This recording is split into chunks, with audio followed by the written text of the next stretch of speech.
Osée, chapitres 3 et 4. L'amour fidèle de Dieu envers Israël. Et les péchés d'Israël et la condamnation divine.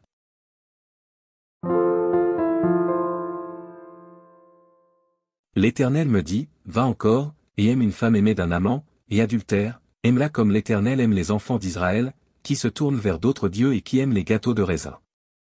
Je l'achetai pour 15 sicles d'argent, un homère d'orge et un léthec d'orge. Et je lui dis, reste longtemps pour moi, ne te livre pas à la prostitution, ne sois à aucun homme, et je serai de même envers toi. Car les enfants d'Israël resteront longtemps sans roi, sans chef, sans sacrifice, sans statut, sans éphod, et sans téraphim. Après cela, les enfants d'Israël reviendront, ils chercheront l'Éternel, leur Dieu, et David, leur roi, et ils tressailliront à la vue de l'Éternel et de sa bonté, dans la suite des temps. Chapitre 4. Écoutez la parole de l'Éternel, enfants d'Israël.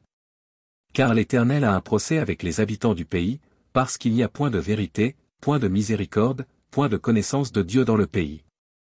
Il n'y a que parjure et mensonge, assassinat, vol et adultère, on use de violence, on commet meurtre sur meurtre. C'est pourquoi le pays sera dans le deuil, tous ceux qui l'habitent seront languissants, et avec eux les bêtes des champs et les oiseaux du ciel, même les poissons de la mer disparaîtront. Mais que nul ne conteste, que nul ne se livre aux reproches, car ton peuple est comme ceux qui disputent avec les sacrificateurs. Tu tomberas de jour, le prophète avec toi tombera de nuit, et je détruirai ta mère. Mon peuple est détruit, parce qu'il lui manque la connaissance. Puisque tu as rejeté la connaissance, je te rejetterai, et tu seras dépouillé de mon sacerdoce, puisque tu as oublié la loi de ton Dieu, j'oublierai aussi tes enfants. Plus ils se sont multipliés, plus ils ont péché contre moi, je changerai leur gloire en ignominie.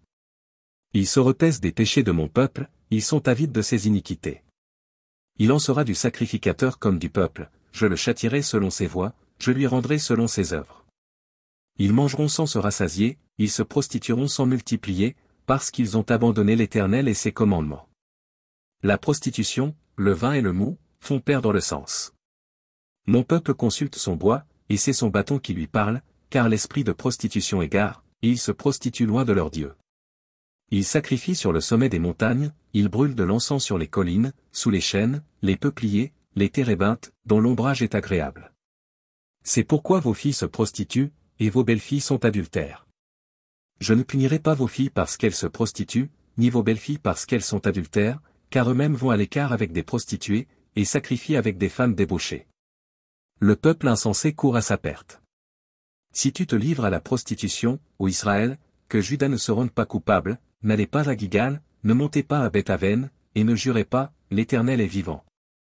Parce qu'Israël se révolte comme une génisse indomptable, maintenant l'Éternel le fera paître comme un agneau dans de vastes plaines.